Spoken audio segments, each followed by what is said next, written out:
Hello everyone and welcome to the third episode of the PastCast. Today, me and Joe are going to be talking about arguably, and we will argue about this, the best superhero game of all time, Arkham Asylum. Joe founded Scarab. Are you excited? Ladies and gentlemen, in the industry, we call that the hook. You lay the hook out. Because we are in the industry now. You reel them in. We are in the industry, of course. The classic industry of talking about old things. So many people do it. I mean, we're basically on tier with the nostalgia critic, apart from we're not creepy nonsense. I was thinking about this, Joe. We basically are nostalgia critics now. That is what this podcast is. Yeah, but we're also not bald and we don't abuse our employees, so, you know. Yeah, that's funny. That applies to Ubisoft as well. That's something they have in common. It's already started. I reckon next episode we're going to have like shitty After Effects and 10-minute skits just placed randomly, just to homage the nostalgia. Perfect. Let's get Lindsay Ellis in to do some screaming as well, and it'll be on set with Channel Awesome.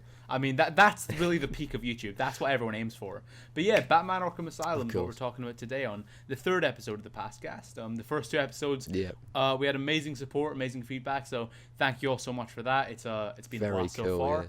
And it's going to be exciting going forward. Starting off with, like Jack said, the best superhero game of all time? Question mark, exclamation mark. It's one for the title and the tags. Honestly, for me, it's been like a strange journey with Arkham Asylum, because for a long time, obviously, I had a certain other game as my favorite superhero game of all time, which I'm sure we'll talk about in a future episode. But Arkham Asylum, over the past couple of years, I've maybe it's nostalgia, but I've gained a new appreciation for it, and I think maybe just it does land in my top spot, but it's tough to gauge. How about you? Where would you say you rate this at in the Arkham series and in superhero games as a whole? Well, okay. The thing for me is, like, I haven't played City in like 7 years. I need to replay Spider-Man, because those are the two real major contenders. City and Spider-Man 2018. But like, even when I played this when I was a kid, I always preferred Asylum to City, and I think a lot of that is the atmosphere, because you always feel like unwelcome and isolated, and the environment is something that generally doesn't suit Batman. It's not this like dense urban sprawl. You're on an island on your own where you can't use like, you know, you don't have any allies, you don't have like the fucking Batmobile, but then when you go to like night, you have a tank basically. Yeah. And I think a part of why I love Asylum so much is because of like the horror aspects and the tension, and there's definitely elements of that in the other Arkham games, but not to this extent. And I think that's a lot of the personal preference to me, but generally, still a fucking great game. Yeah, I mean, I'd say that Asylum is probably the most stylized of all the games. Origins has a lot of style to it too, but like you said, the atmospheres of Asylum, the Asylum itself, you know, that classic Gothic architecture. By the way, beautiful graphics that have. I know people say this about every single game, but the graphics of Arkham Asylum have legitimately aged near perfectly. Like, it still looks like it could have come out in 2013, 2014. So. Yeah, absolutely gorgeous. And then you've got the different environments of like the, you know, intensive treatment and the botanical gardens, and everywhere just it does have this haunting, ghostly feeling of this like abandoned asylum. It's all like imposing and antagonistic and shit. And what you touched on there, the presentation. I love the presentation because it's like it's sort of animated, especially like the menus and shit, but there's also this like gritty realism where it doesn't feel like the animated series, but it's not quite, you know, a Nolan trilogy. They really struck, like, in my opinion, a perfect balance between realistic and gritty, and realistic and gritty, and then like camp and over the top and animated kind of thing, which I think what creates the best Batman stories. Obviously, they've got a lot of the voice actors from the animated series. Well, they got Mark Hamill and Kevin Conroy, of course, as well as Elaine Sorkin. Your babe, but but then on top of that, like, coming off of the Nolan trilogy, which was obviously releasing around the same time, they have a much more realistic setting, and, you know, everyone looks, apart from the massive, obscenely large muscles of every single person on the island, they all look relatively realistic, and, you know, everything's relatively explained well and grounded. Also, touching on the menus and stuff you were talking about, you've got the patient interview tapes and like the patient profiles. Yeah, and the Riddler ones are great. Yeah, and that adds another element of like, along with the style of the game, that also adds like this immersive feeling. Like this world, this Batman world that you're in, it almost just feels like it's carried over straight from the animated series. Like the world is so fleshed out and developed through that, and just through, like, you can just see it within the world, which I think is fantastic. And obviously the animated series is great, so carrying it over from that makes complete sense.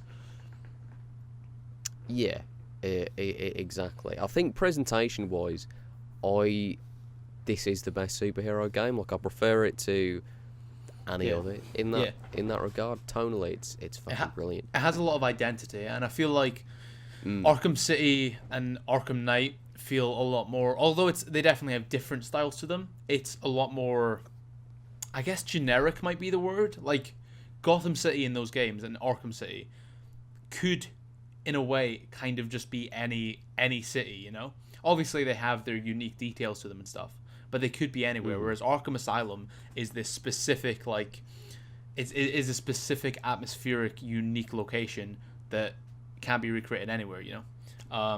If that makes sense. Yeah, and they do make the most of that location as well. Like, you're spending 10 hours of playtime in this relatively small island, and it doesn't feel its size. Yeah. Because exploration, generally you're rewarded. You've got the tapes, Riddler trophies, and shit like that. Chronicles of Arkham, which is a great little side plot. Yeah, it feels far bigger than it is. Yeah.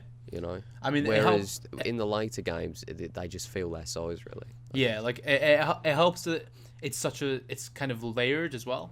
Like, you've got the underground, and then you've got the outside, you've got the inside of each of the buildings. Each of those buildings has their own various different pathways you can go through.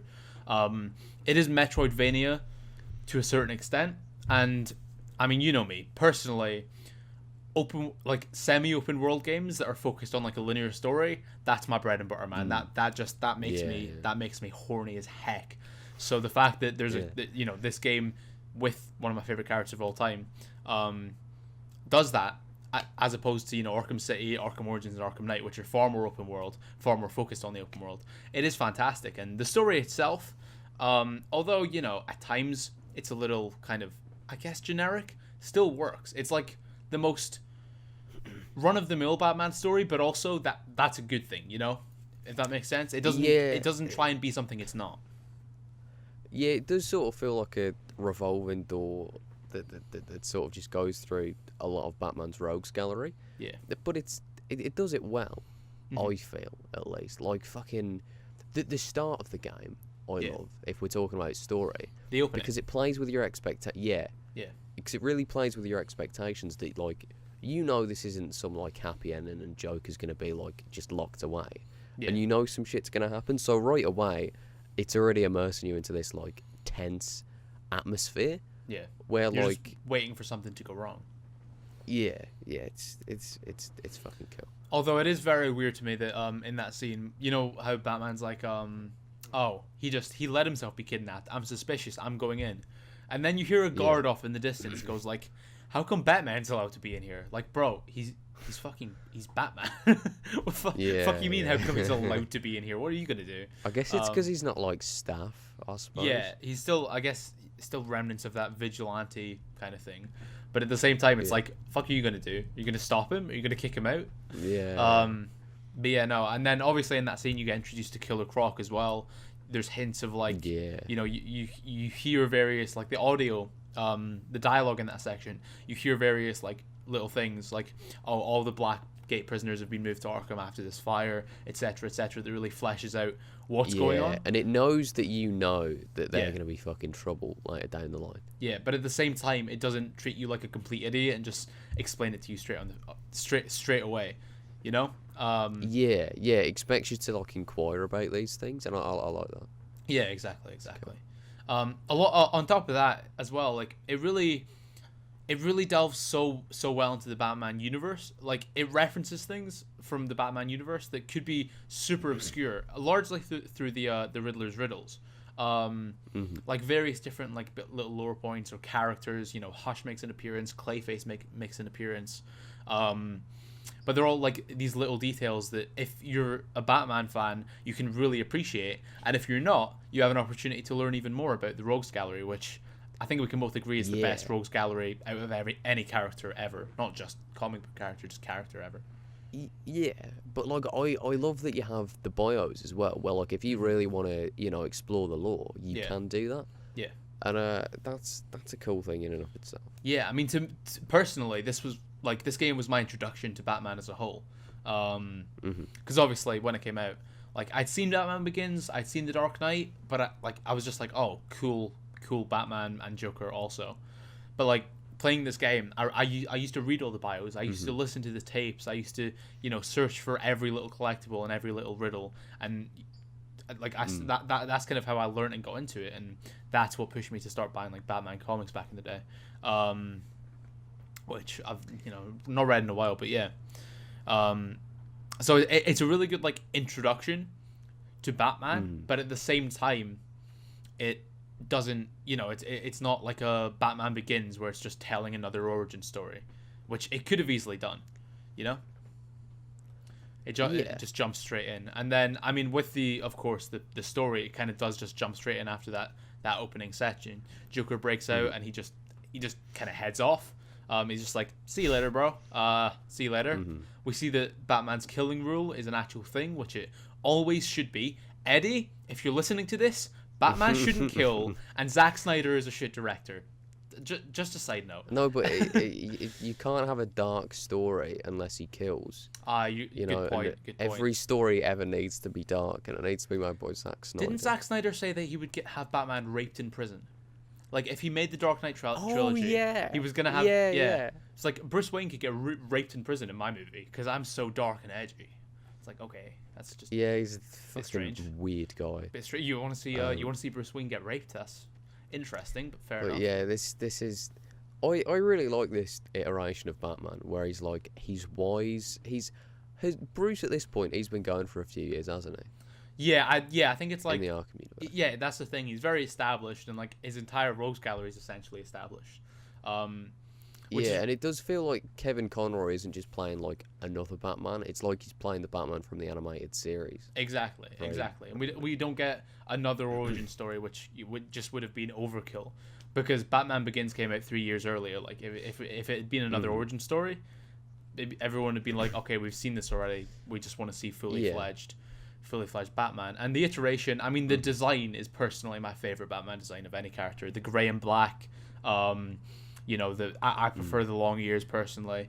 I know a lot of people disagree with that, but yeah, like the design of every single character is fantastic, from Harley Quinn, Poison Ivy, Killer Croc, and of course the iconic Joker that is in everything, with the dirty receding hairline that I kind of share a little bit. Makes me very, very sad. Yeah, it is very good. Something we haven't touched on yet. Yeah. Is like one of the first things you think of when you think of Arkham is the combat system. Yeah, a revolutionary combat system. Something that I feel it is revolutionary. A lot of people take for granted now. Like a lot of people in retrospect, when they think about this game, it's like, oh, of course this was going to work. It was Batman. Of course they were going to have a great stealth system. Of course they were going to have a great combat system. But at the time, none of the Batman games that had come before, or very few of them, had actually been good. Because the brand was so overused and abused, there was like 27 Batman games before Arkham Asylum came out, and so many of them were just absolute dog shit. There was a racing game, there was a bunch of weird like side scrollers, and there was the Batman Begins tie-in game, which was a bit rough. But yeah, no. So you get to Arkham Asylum, and there was hype for the game for sure, but no one really expected it to be anything amazing because of the precedent that had been set. So the fact that Rocksteady did so many revolutionary things that have just been copied and copied over and over again, like the free flow system, for example, that has been not so much anymore, but for the first half of the 2010s, that was replicated in just about every series I can think of.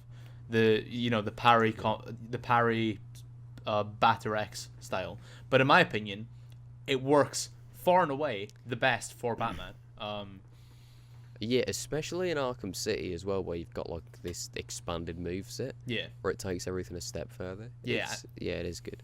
And what I love about what I really love about the combat system is that like you said, how it progresses in Arkham City. The progression of the system is so natural throughout the game. So over the game, for various different reasons, Batman has to go get different gadgets, and you've got skills and abilities you can upgrade, but it all feels very natural. It never feels like you're grinding for upgrades or anything. It never feels like you're underpowered. Like, you always feel like the strongest person in the room without a doubt. It's never really about the extrinsic fear of dying. It's more about the free flow combat system is more, and always was more so, about racking up a fantastic combo, because there is not a more heartbreaking feeling on this earth, I'm convinced, than getting like a 50 combo and then it just gets snapped by some random dickhead in a Joker mask. Yeah, but that, right? Yeah. I hate to do the meme, but it does make you feel like Batman. And every facet of this game like does make you feel like Batman. Yeah. Where you've got like the stealth, the fucking detective mode, and obviously the combat. Yeah. It's exactly what you'd expect a Batman game to play like. Yeah. And what it should play like, I feel. Yeah, and in my opinion, even though the macro gameplay elements help with that feeling of being Batman, damn, what a cliche. I actually love that meme. But because it is so accurate. But also, like, the little details. One developer spent 2 years working on the cape physics for Batman in this game. Yeah. Like, it's those little details that Rocksteady put in. And on top of that, Rocksteady was as a studio, had only made like a first-person shooter before this, and then they just dropped this.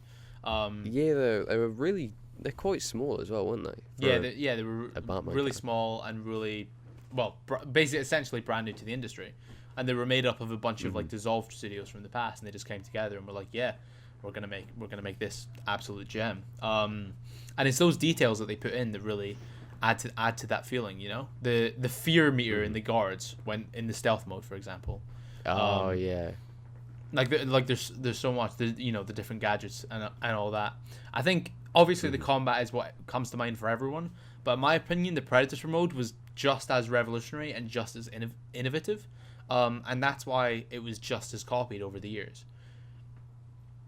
Yeah, it was fucking fantastic. But I'll tell you what, a lot of that being like the Predator is why I love the Scarecrow sections, because everything then is flipped on its head and you become the prey, and it instills this sense of like fear in you. Because if you make the smallest fuck up that you've been allowed to make over the whole game, then you're fucking done.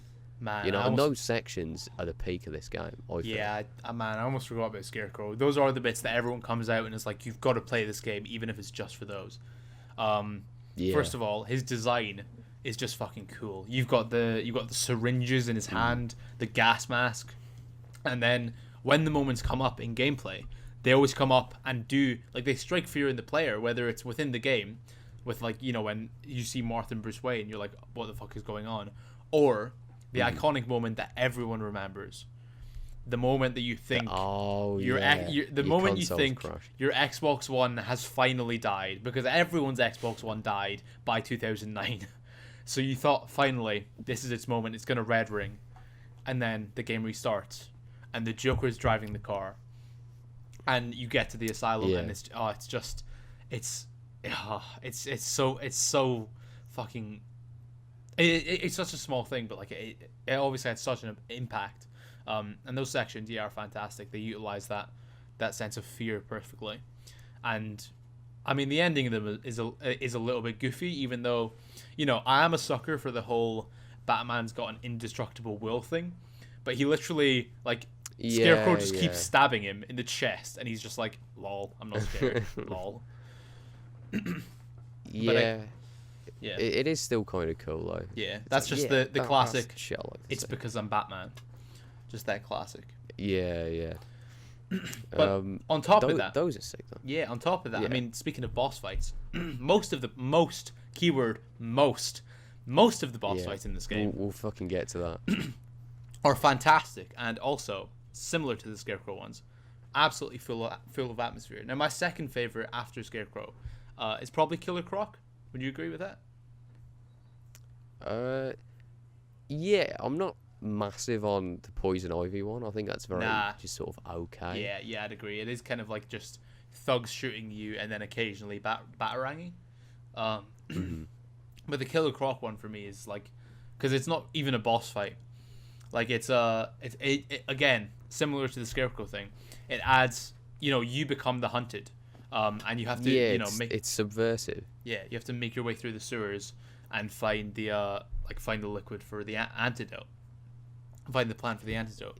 All this while this massive, like, they make Killer Croc fucking huge. This massive crocodile is just chasing you, and then obviously you finish it. It ends with Batman using his genius wit to get rid of Croc. So. The Bane one's okay. It's like a lot of games where it's just luring big enemies into hitting their heads off things, and that's which is kind of typical. Yeah, and that's also most of the mini bosses. The Titan Titan gamers.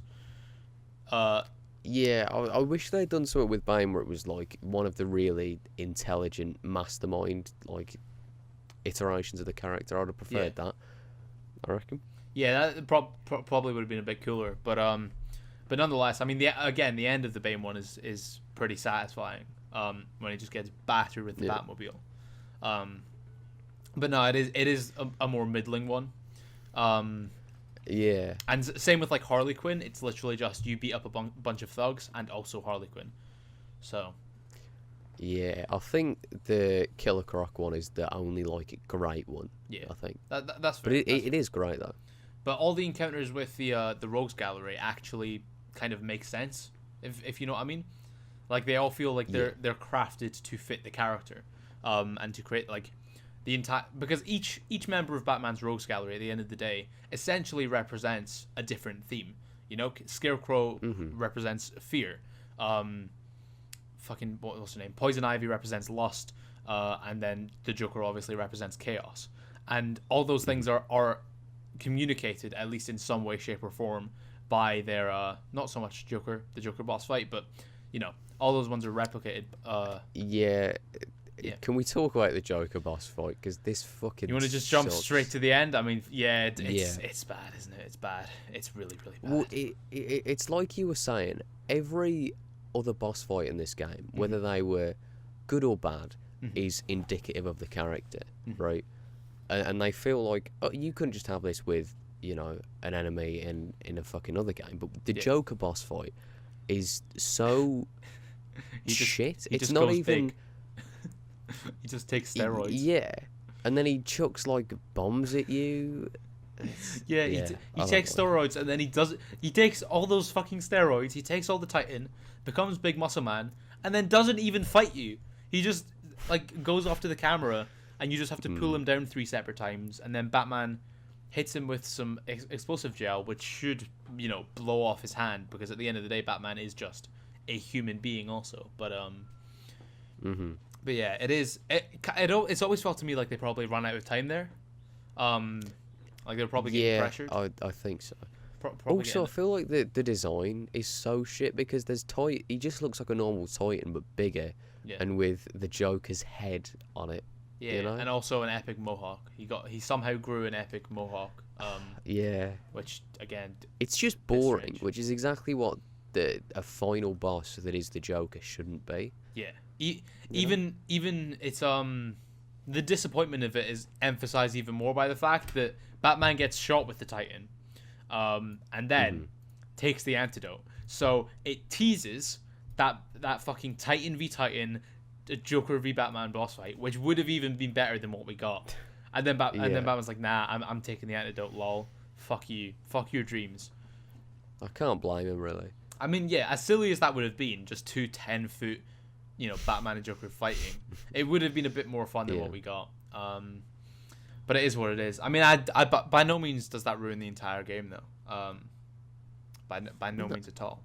And you do feel... No, it's just a sour note to end on. Yeah.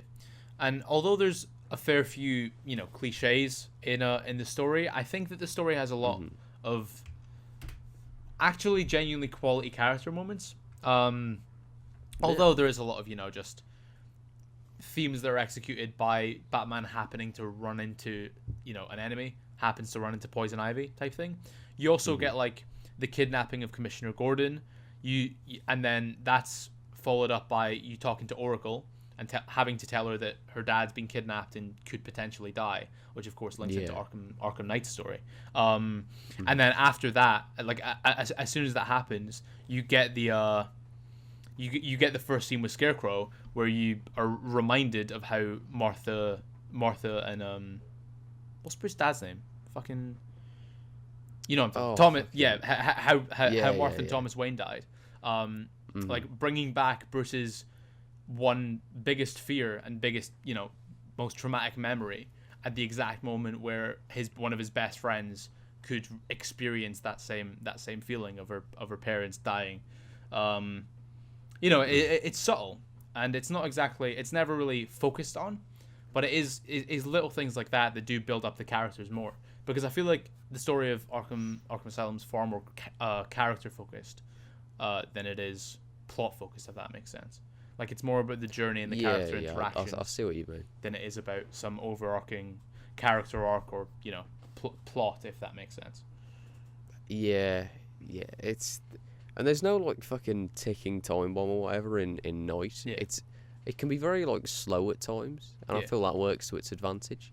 It's a very condensed story, and I feel like that's why I kind of prefer it to City in a lot of ways. Yeah, that's fair.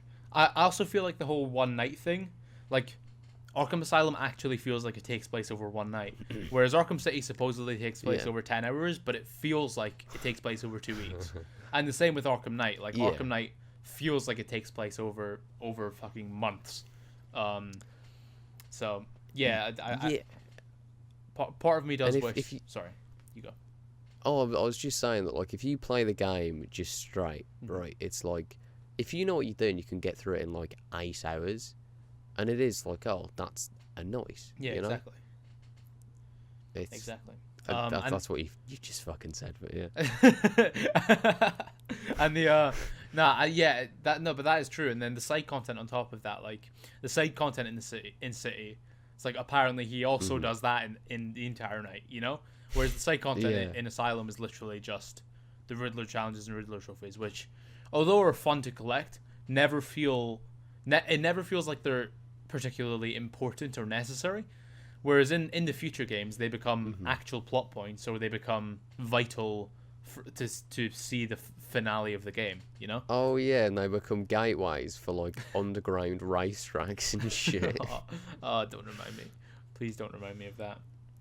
Yeah. Also, speaking of the Batmobile, back in 2009, I don't know if it was the game director, it was one of the devs, spoke on the Batmobile, and originally they were going to include it. And this is quite funny thinking ahead to Arkham Knight, because they said at the time when they created Arkham Asylum that they knew for a fact that the Batmobile simply didn't fit with the gameplay and didn't fit with the feeling and the atmosphere.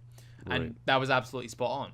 Like, when you're playing a Batman game, as cool as the Batmobile is, and as intrinsic as it is to his character, it doesn't really work from a gameplay point of view, because the whole quote-unquote feeling of being Batman is kind of lost when you're just driving a tank, you know?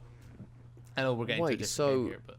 So did Arkham Knight have like a different creative director or some shit? Because I'm really not that caught up on this. I'm not sure if it was a completely different creative director, but I feel like it was more so that they just gave in to the, you know, the wants of fans more so. Yeah. And like they had the idea and they were like, okay, maybe now is the time to do it because people have been asking for it and it might work. But as we saw, they were right in 2009 not to include it, because having that boots on the ground Batman is just so much more atmospheric, and it makes you feel a lot more, like you were talking about earlier, isolated, alone, trapped. You don't have help. You also don't have this massive tank to back you up, you know?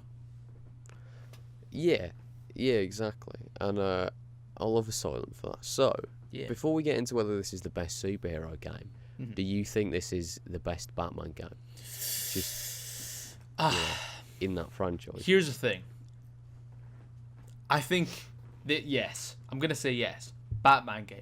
I think Arkham Asylum, better than any other...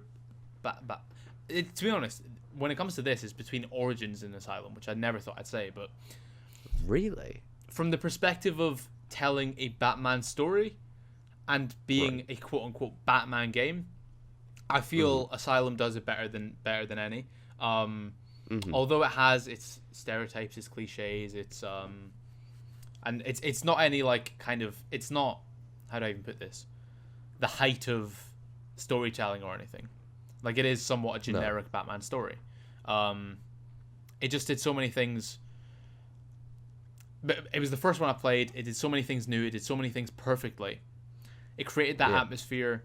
It's condensed. It's short. It's really, really focused on the rogues gallery, which I think every Batman game should be, and it's a character driven far more than it is plot driven. Whereas if you take City or Night, they're far more focused on, you know, this big disaster that's gonna happen that Batman needs to stop. You know, if that makes sense. So I prefer the smaller scale, more character driven stories that focus on the rogues gallery in depth. And that's why with Arkham Origins, of course, it's very focused on the character of Bruce Wayne, the person he is, the trauma he goes through, and how he overcomes that, as well as the introduction of the Joker and the introduction of Bane and all that. So that's why I'd say Arkham Origins is second there. But as a game, fair. Just as a game, I wouldn't say that Asylum's my favorite in the series. No, I'd put that to C. How about you? Right, fair enough. How about you? Right, I'm going to throw in a wild card here. I'm going to throw in 2 wild cards. Okay, let's go. Lego Batman 1 and 2. Ah, that's the thing. I've never. So I said best Batman game. That's the thing. I've never played Lego Batman. That's the thing. I've heard great things, but fuck off. Well, I played like the demo of it, so I've experienced it to a certain extent, but I've never played it properly. That's got to be a PastCast episode. Lego Batman somewhere down the line. But it's a Lego game with dialogue, and that just makes me want to off myself. I don't like that. Lego Batman 2 it was the first to do it. It was either that or City Undercover. But fucking Lego Batman 1. Yeah. I just like that you can play as the villains. I know that's really childlike of me, but the fact that I can play a fucking Riddler Two-Face story from their point of view. Fair enough. That's really cool. But 2. That does sound pretty. Yeah. Arkham City, fucking Gotham, even. In Lego Batman 2, is really fucking good. All right, it's really weird. It's like fucking great. Fair enough. Is it like an open world Lego game? Well, yeah, they 1 wasn't. I don't think you had the Batcave, and I think that was it. But then 2, you have all of Gotham to explore, and it's really fucking cool. That is. I recommend you play them though. They're not like quintessential Batman experiences, but they're fucking good. Nah, I have heard good things. I've heard that the gameplay loop can get boring at points, but other than that, like I have heard very good things about them. Because that was like the second Lego series to really take off after Lego Star Wars, and you know, it seems like they're an absolute bits. 3, I don't rate at all. Don't play Lego Batman 3. It's a fucking dog. I'll keep that in mind. Have you played the Telltale Batman game as well? Because I've never given that a shot. I have. I think Telltale games are kind of shit. Fair. To be fair though, I think it works better with Batman than it does something like fucking Guardians of the Galaxy or Borderlands. Okay. Because Telltale games are really reminiscent of, like, you know, early 2000s like point and click detective games. Yeah. They're like them in a lot of ways, and it gives you the detective side of Batman a lot. Right. But like the Arkham games have such a balance of everything you'd want gameplay wise from a Batman game that Telltale just don't have because of their engine. Right. Okay. That makes sense. But so it's more focused on like the storytelling aspects. Yeah, I mean, I think Telltale games are shit. Personally, I'm kind of in the same. I love the Walking Dead season 1, 2, and 3, but the other Telltale games I've never really had a caring for. I feel like they keep picking franchises that are just fucking boring and don't need to be retreaded. Like Back to the Future, that was one of the worst games I've ever played unironically. God. Yeah, Telltale Back to the Future was unironically one of the worst games I've ever played. Understandable, yeah. Because it just simply didn't need to exist. But Batman Telltale, just weird conceptually. Another weird franchise for Telltale to pick because, you know, I mean, as much as there are great Batman stories, he is so much more than just his, you know, being a detective and also the storytelling. Speaking of being a detective, though, I feel like that is one place the Arkham Asylum slightly let down in. Whether it was due to time constraints or them just simply wanting to focus more so on, you know, the combat and the stealth. there's rarely a moment in Arkham Asylum where you really, do any detecting. Aside from the start when you track Frank Bull's whiskey in the air to like try and hunt down Commissioner Gordon. It's even then it's sort of done for you. Yeah. It's just, I'll follow this path. Yeah, exactly. And that's where I think the Telltale games really do have a leg up. Fair enough. Yeah. I feel. Yeah, I'd also I've only say played that, season 1, but that was good. Yeah, I mean, I wouldn't say that was properly done in Arkham until Arkham Knight fully, because, then obviously you've got the full-on reconstructions of crime scenes and stuff like that. But yeah, no, that might have been nice. Yeah, those were fucking cool. And on top of that, of course, Arkham Asylum introduced detective mode, which, similarly to Eagle's Vision, you can bleep that if you want to, because of course we're not allowed to speak about that. Yeah. That ruined every single stealth system for the next 5 years. It works for Batman, but a lot of games it's just arbitrary. It's just there 'cause it's a thing. I'd say even in Arkham Asylum, it's rough. It's a big issue, because obviously we've spoken about the world a lot, right? And how detailed. It's cool for stealth purposes. Yeah, how detailed, atmospheric, and beautiful the world is. And like you said, it is cool and also useful for stealth purposes. But the thing is, Arkham Asylum is so much easier, and you can play it so much more efficiently if you just have Detective Vision on all the time. You can legitimately play it with Detective Vision turned on 95% of the time, and that's such a shame, because so much effort was put into making the world beautifully atmospheric and haunting and all those other things. And because Detective Vision is so powerful, you can see enemies from miles away with no issue. It kind of ruins that experience a little bit at points. And on top of that, obviously, every game went on to copy that, whether it be like the Last of Us, well, obviously the Assassin's, I can't say it, that franchise that you know which one, and like a bunch of other games just copied that system, and it made stealth very homogenized throughout the gaming industry for the next 5 years after that. But I'd say in Arkham City they fixed it up a little bit. They made it a little less powerful. I don't know. I haven't played it in years. Oh yeah, fair enough. I mean, maybe an episode needs to be done of that then. Maybe you need to get to replaying it. Oh yeah. And that in the industry is what we call a tease. Donate $100 to get a strip tease as well. I don't know why I said that. Sometimes I just say things. Oh no, this has happened every episode so far. It's fucking great. Well, I've offered to strip tease. I mean, I do like getting my ass. Not founded Scarab intrusive thoughts. I mean, to be fair, last night, as of the recording of this podcast, James did confirm that he would sell his nudes. So the Four Pillars Network OnlyFans, I think has a lot of potential. I think it has a lot of potential. Yeah, well, I'm still a minor, but anyway, best superhero game, do we reckon? Damn, best Batman game, but I'm at a point now. I think even Spider-Man PS4 is better as a game than Batman Arkham Asylum, and obviously a few months ago I said that Spider-Man PS4 was overrated, but I'd say Arkham Asylum. I think it is from my first playthrough. I need to go back through it. I'd say Arkham Asylum solidly third, fourth superhero game. Fifth, because of course we can't forget the absolute masterpiece that is Square Enix's Avengers. I can't believe we've completely glossed over that. That was a revolutionary piece. Revolutionized superhero games as a live service. Yeah, I mean, it had Verizon armor. Did Batman Arkham Asylum have Verizon armor? No, it did have the ugliest armor in any game ever. Which is a bit rough, that you unlock in the challenge mode, which is another thing we've not mentioned. When it comes to the combat, the challenge modes are some of the most frustrating, but also very fun pieces of side content in the game. There's so many. This is why I had to give up trying to get the platinum, because I went for it last year or the year before. Yeah, it's impossible, because not only do you have the Batman challenges, which are hard enough in themselves, but on top of that you can do them all as the Joker. You can do a bunch of Predator sequences as the Joker, where you get a literal gun, which is pretty epic. Yeah. But yeah, there's so many to do, and I was tempted to do them, and I was like, no, this isn't happening. This would take me a year. Because they do fucking suck. Yeah, but if you're just looking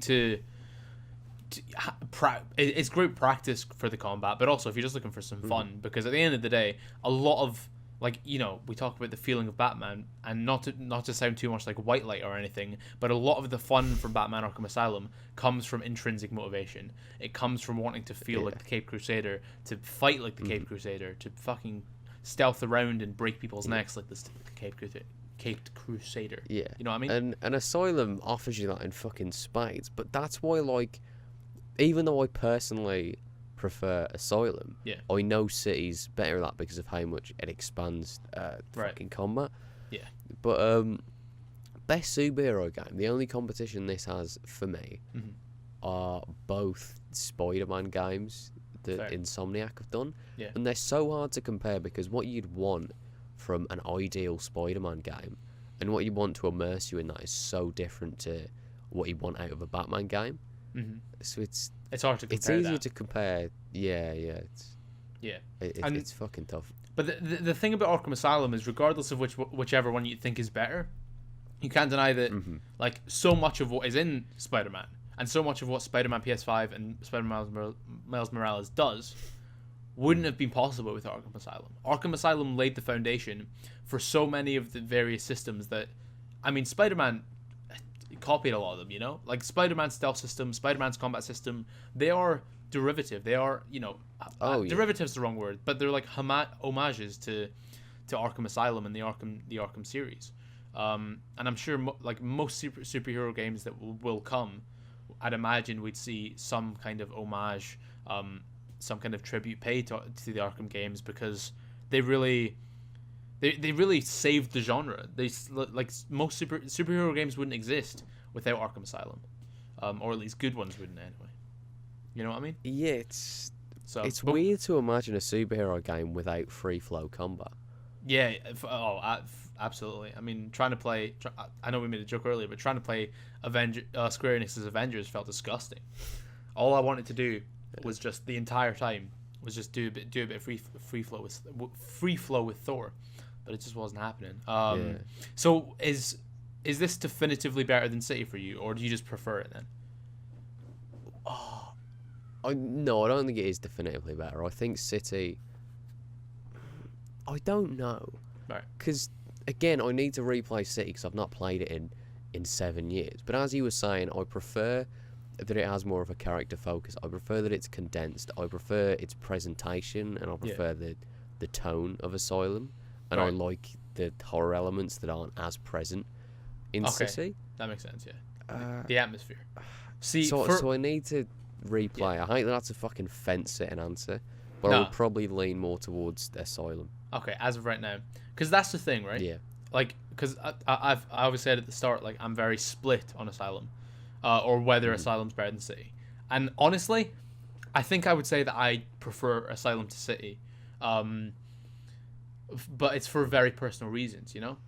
I think, obviously, objective's a meme, but like Arkham City improves on everything Arkham Asylum does, or almost everything Arkham Asylum does, and it fixes nearly everything Arkham Asylum gets wrong, you know. But Arkham Asylum does have that atmosphere, has that feeling, it has that really, it's an indescribable thing, like a charm almost to it, and you know, the compact linearity of it and the character focus of it. I would say that Asylum is probably my favorite of the series, as well, despite it not being the best. Also, again, nostalgia does play a big part in that because it was the first one I played in the series. But still, yeah, but like people say that, but you have nostalgia for a reason, you know. That is right. Like there's a reason that's there, and you can justify that because it is a fucking great game. But that's the thing, and it's one that's aged so well. Absolutely. I mean, I'd say Arkham Asylum, talking 2009 games, Arkham. You know, I have the philosophy that great things can't age, but also, Arkham Asylum has barely aged. It's barely aged today. From the Unreal Engine creates insane graphics every time. Like, from the graphics, the gameplay is still functional and works. like the mission design is still, it has a bunch of different variety and creative elements to it. The world is still relatively dynamic and interesting. Like it's aged fantastically. If you compare it to some other games that came out in 2009, it's just it's insane. If we're being perfectly honest, like you can play Arkham Asylum, City, Night, or Origins, and have fun with all of them in the year 2021, regardless of whether you've played them or not already. You know what I mean? Yeah, I'd agree, because I think they're crucial Batman experiences, and I think that the combat, I know we've spoken about this a lot, is part of the reason why, because you'll play games like, I don't know, Shadow of Mordor, or not necessarily Spider-Man, but games that take inspiration from that combat system, and then you go back here to 2009 and think, this works better than games that came out years later that were inspired by this. Yeah, you know? Yeah, for sure. And it almost feels the other way around, as if Batman was inspired and picked up from games like Shadow of Mordor rather than the other way around, because it is just better and it feels better. Yeah. You know? No, absolutely. And I think, bouncing off that point a little bit, I think this is a strange thing, but I think there's some games that were so influential and so impactful that everyone who like plays games just has to try them out at some point, you know? Like you've got your fucking you've got Mario, for example. You know, you fucking give Tetris a try once or twice. Give what was the first major open world game? Like GTA 3. Yeah, like no, maybe GTA San Andreas is another one on that list. Red Dead Redemption 2. You know, these revolutionary games that made such an impact. And I would say that Arkham Asylum is on that list purely for the impact it had, you know? Like, if you're going to play one Arkham game in your entire life, I would say it should be Asylum, because it's where so many different systems and so many different ideas began. It's like a kind of a, not to be over dramatic, but like it's a turning point in the industry, without a doubt. Yeah. It changed a lot of things, and it inspired an insane amount of changes in the industry. And also, the rain is gorgeous, so just go and look at the rain. Oh yeah, it fucking is. Especially in like the moonlight when you're gliding down from the fucking Batcave. Yeah. It's beautiful. It looks gorgeous. Aesthetically, it's fucking brilliant. That's not something we've spoken about a ton. But and it's something that does slightly annoy me is the return to Arkham Remaster in 2016. It still looks fantastic. But honestly, if you compare it to the original, the art style, the shadowing to it had, like, the atmosphere is still there in Return to Arkham, but it's like amplified in the original. The original, I would say, looks more gorgeous than the remaster, because they changed like every remaster, they changed the lighting and made it more exposed and made it more, made it brighter for whatever reason. It's a disservice to a game like this. Without a doubt, because this game like relies on those shadows and the darkness. It's really the empty space. The empty space is used fantastically to build. We spoke about atmosphere so much. That's the new meme. But yeah, it is. Yeah. It is fantastic, and it is absolutely gorgeous. Batman Arkham Asylum. It's a short game. Yeah. But it's a great one, and I think everyone out there should absolutely play it if you haven't already. And I think what you touched on a bit there. I think it's bound to carry on. Fucking hell, I fucked that up. I think it's bound to keep on inspiring superhero games that come in the future. Yeah. Even if it's not this game specifically, it might be Spider-Man, which lifts a lot of elements from a game like this. Yeah. I think it feels like, even though it's far from like the first superhero game, and I know there's like Ultimate Spider-Man, Spider-Man 1, 2. Yeah. It feels like the start of superhero games as a genre where they are now. Yeah, it almost feels separate to everything that came before it. Yeah, for sure. Like that, it really did. Yeah, that's what I mean when I said like it was a turning point. That it saved the genre. It made it so much more than just, originally superhero games were just licensed tie-in games that were, decent at best and, terrible at worst. Whereas this was the first one that was like, oh, we can really truly adapt superheroes into this genre and create our own universes within this medium, and make them just as good as, you know, your Uncharted's or your fucking God of Wars or whatever. Yeah. You know, like we can make them just as good as the best AAA games out there, and that's exactly what they did. So yeah, revolutionary is an understatement. Yeah, absolutely. Also, I feel like, I mean, personally, the Arkham trilogy plus Origins, I guess, is to me the definitive out of comics adaptation of Batman and his Rogues Gallery.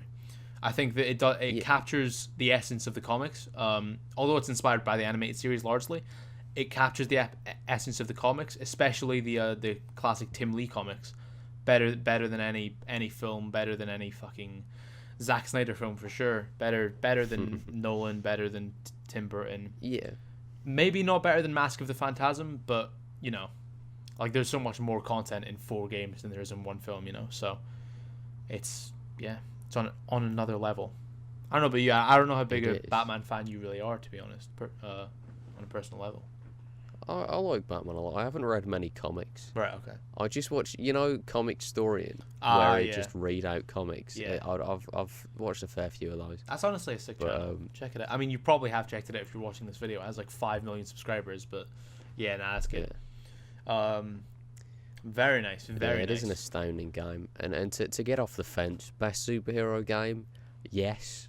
Nice. Like, maybe out of ignorance, because I need to refresh my memory on so many of them. Fair. But yeah, it's fucking great game. Yeah, and I think that Batman going forward, I know this is the PastCast, we should focus on the past, but just talking about the future real quick. Obviously, Batman Arkham Asylum was the start and the turning point of superhero games, the start of the series, the start of Batman being such an iconic character in the games industry. Moving on into the future, we have a Gotham Knights. So the question is, the question I want to pledge here is do you think that the Arkham series and great Rocksteady Batman games are finished and over and done with, and they're never coming back? Do you think that the first 4 games are enough to satiate your lust for them, but also do you think that we'll ever see a return to Arkham? Well, I'd say never, because right now the superhero genre is fairly lucrative. That's why, you know, Spider-Man's doing so well, and why Gotham Knights even exist. But like Rocksteady, they're doing this Suicide Squad game, aren't they? They are indeed. I think it depends on the landscape once that's done, how well that's received. That makes sense. Because like, I could totally see them fucking doing that. I think it's possible. That makes sense. See, what I'm very worried about is that, you know, the Arkham games, the first 4, fantastic, obviously. And then we had Spider-Man PS4 in 2018. And again, fantastic. But now, we're seeing Avengers, we're seeing Gotham Knights. I worry that, because obviously before Arkham Asylum, as we've spoken about a lot, the superhero game genre was just so oversaturated because it was so lucrative. And I worry that without Rocksteady's presence, I guess, there's potential to go back to that. To go back to the money-hungry, lucrative, you know, profit-focused creation of superhero games. Because Rocksteady were this small, you know, young studio that had a passion. And now that Warner Bros. have taken it more into their own hands, we're starting to see games that are clearly, or from what we've seen so far, clearly intended to go in a certain direction that we've seen certain other franchises going, that are more focused on pumping out content and, you know, getting in microtransactions, getting in digital sales, than it is about, you know, just creating a quality experience, a quality superhero experience. Obviously, Insomniac are carrying the torch from Rocksteady, but I just worry that maybe we see kind of a downfall from superhero games, you know? Yeah, I'd hope not. But like, I don't know how well Gotham Knights will do. Obviously, it'll sell because it's a fucking Batman game. Yeah. But like, I think it all depends on how well that does. Avengers is a major fuck up. So I think yeah. going forward, people, because Avengers should have done so fucking well, but I think people look at that and go, right, this is an IP that should have been huge, Right. but it's fucked up because it's a live service. So like, I think that's more of like a warning shot. So going forward, I don't think anyone's going to try and do another live service thing. Yeah. But like big engagement-based RPGs. No, that's scary. That's scary on a personal level. Well, yeah, that obviously that hits close to home. Obviously, I mean, the chances that we'd see Rocksteady make something like that are close to none. So, do we just see it? Like, is it just a case of Rocksteady are going to pass the torch to Insomniac? Because Insomniac kind of mirror Rocksteady somewhat. A smaller studio, a younger studio, with a clear passion.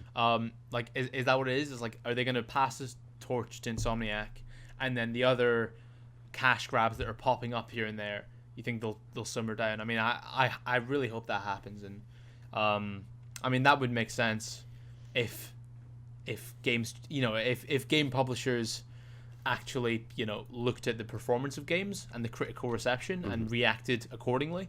But a lot of game publishers don't, especially when there's money involved. So yeah, I guess we just have to wait and see. Yeah, I hope so. I think it's worth being excited for the fucking Suicide Squad game, since it is Rocksteady. I like to hope so. I mean, the demo we saw, it seems like they've got, it's a completely different universe, of course, from what we've seen already, and it seems like they've kind of they've clearly got an idea, they've got a passion. Although I still don't quite understand why the Suicide Squad over the past 5 years has become such a big thing. Like, one trailer dropped with Bohemian Rhapsody in it, and then suddenly every studio was like, bro, this is the moneymaker. We need to get the Suicide Squad in. We need to get John Cena as Peacemaker. That's what we need to do.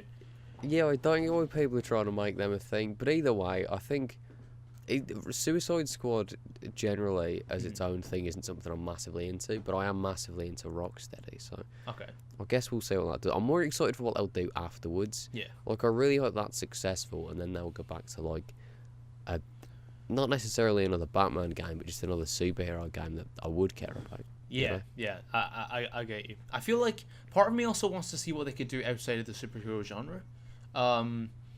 Because I feel I don't know, like we've not seen much from Rocksteady outside of the Batman series, and obviously they're very good at what they do, and they understand the Batman's Rogues Gallery and DC products as a whole. Like, they clearly understand that. But it'd be interesting to see if they expanded out of that. Like, could they become one of the top game developers on par with like the what are they called? Sony Santa Monica and Naughty Dog and not quite Rockstar, but you get what I'm saying. Yeah. So, yeah, but very excited to see what they do in future. Before we go though, because obviously this is talking about which superhero game is essentially the best. Are there any superhero games from before Arkham Asylum that really have a place in your heart? Ultimate Spider-Man on the fucking PS2. Nice. That was bloody sick. Solid. Lego Batman, as I say, I think that was like 2007. Oh, really? Okay. What about you? Okay. I mean, for me personally, the original Hulk game, the name slips away from me. You told me this. But yeah, as a kid, for whatever reason, I was just this massive Hulk fan, right? And they decided in 2003 to make... Wait, is that even the one? Is it the tie-in game with the original film? Anyway, the original Hulk game was so much fun, right? It was kind of in the same vein as Spider-Man 2, although it wasn't as popular because it was Hulk, not Spider-Man. But like it was fairly well like received critically and made a decent amount of money. Let me look this up. And it's honestly so much fun. The original Hulk game, Hulk 2003, the game, had... I'm pretty sure it was Hulk 2003, the game. Anyway, and after that was made, and after it did really well, they made an incredible Hulk tie-in game for the 2008 film. And essentially what they did is it's literally a copy and paste from the original. No, it's not Hulk 2003, so which one is it? It was an open world game in New York City where you just fucking ran about as Hulk, smashing everything. It was just just really random, I know, but so much fun, so much fun. Ultimate Destruction, that was what it was called. Hulk Ultimate Destruction. Absolutely smashed. What? Destruction. So much fun. Obviously, of course, Spider-Man 2. I know that's a generic one, but the first Spider-Man game as well. The first tie-in, the tie-in to the first Spider-Man film. Mm-hmm. Although it's not open world, it's a linear game. I played it when I was a kid, and I absolutely love it. I feel like it does a lot of great things right, and we won't talk about it in depth right now. I won't talk about it in depth right now, but Cosmonaut Variety Hour, shout out to him because he made a fantastic video on that game. So I recommend checking that out, and if you have the opportunity to play the game, it's pretty cool. The Incredibles game was cool. Think of it. Bro, I had a DS version of the Incredibles game, and it was so weird, but it was so much fun. It was like, which version did you play? I'm pretty sure it was on the PS2. Okay. So how was that? Because the DS version was like a side scroller where you played, the end of the Incredibles where the Underminer comes up. You essentially played that. You played the post-credit scene. So it was like Incredibles 1.5. Exactly, and it was different That's from fucking cool. The like how they wrapped that up in the Incredibles 2, which was a bit awkward. But it was actually a really fun side scroller, surprisingly. Yeah, that is Rise cool. of the Underminer. That's what it's called. But anyway, but PastCast episode 3. Absolutely. There you go. Superhero games do be bad apart from the Arkham games, and that's just a fact. Also, they made a lot of Spider-Man games, so I'm glad they finally got that right. Yeah, they did. They did some okay ones before that, but like Spider-Man PS4 is a different level. Is there any other superheroes that you'd want to see get a adaptation on the level of Arkham Asylum or Spider-Man PS4? Well, like, I used to say Daredevil a lot because I think it'd be cool how they'd like adapt blindness and like senses, especially now when you have like adaptive triggers and shit. Oh, and, yeah. Like the controllers are major. That'd be really fucking cool. Imagine it's just a black screen and you have to wear headphones and like just try and figure it out. Yeah. Cost efficient. What are your thoughts on a Superman game? I really want it, but I don't see how it would work. I've seen some there's been various games that like indie games that people have made that are like Superman-esque, and I wish it would work, but like the only Superman games we've seen have all been universally fucking atrocious. There is definitely a way to do it. It's just the question of how do you do it, And it's about balance, isn't it? Because you got to find a way to make playing as Superman compelling and immersive. Yeah. But also, you need some level of challenge. Yeah. Or some sort of conflict. And that's fucking exactly. hard. And that's why Arkham Asylum and Spider-Man work so well, because those two characters, although obviously Spider-Man has like super strength and all that, like they are two of the more grounded superheroes, and I think that's a large reason why they're two of the most popular superheroes in this day and age, because they're far more relatable, far more grounded. Although I have also always wanted to see a good Iron Man game with what's that fucking I've forgotten what the game is, but there's a game with a fantastic flying system that would perfectly replicate Iron Man. Because the Iron Man tie-in games for the DS, they were actually, they were shit, but also they had some cool concepts, and it was just fun. Wolverine's a shout. You could do a third-person shooter where you play as Frank Castle. Man, bro, I forgot about. You've played the X-Men Origins Wolverine game, right? I have, yeah. That was fantastic. That was unironically fantastic. It's weird how much you love this fucking 2009 tie-in game. I'm sorry. But you've played it's. Bro, if Arkham Asylum never came out, that would still be the best superhero game. It is so much fun. It's unironically so good, and it's annoying because the film's so bad. But yeah, that's I almost forgot about that. But that's a top 5 superhero game as well. It is fucking good. Just fucking railing through everyone, like the blood mechanics in that. And don't mean to sound super edgy, but you know what I mean. Yeah, right. Epic blood and also gore. Oh, and this reminds me of James's wish list. Anyway, yeah, PastCast episode 3. I mean, is there anything else you need to add about Arkham Asylum? I think we've gone over pretty much everything in that game. I think we have. It's a fairly short game. I'd love for this to be longer, but like, you know, it's like that's the game. But that's the thing. At the end of the day, the last thing we want to do is drag out these podcasts and make them dull or boring. Like, you know, an hour-long podcast works just as well as a 2-hour-long podcast. Next time, Dan, what are we talking about next time? I don't know. Yet. We'll consult the list. Yeah, we will. We'll consolidate after this. Yeah, follow us on Twitter and you'll see. And eventually we'll definitely get around to Arkham City, Arkham Origins, and maybe Arkham Knight. Yeah. Because I think those all deserve I mean, we've gone over them a little bit in this video, but I think they deserve a podcast of their own. So yeah. Yeah. For sure. It's been a good time. Thanks for watching, boys. Yeah. If you enjoyed, be sure to drop a like. And if you didn't, let us know why. Cheers again. As always.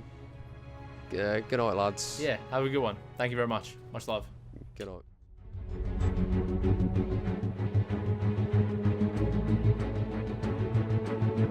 night.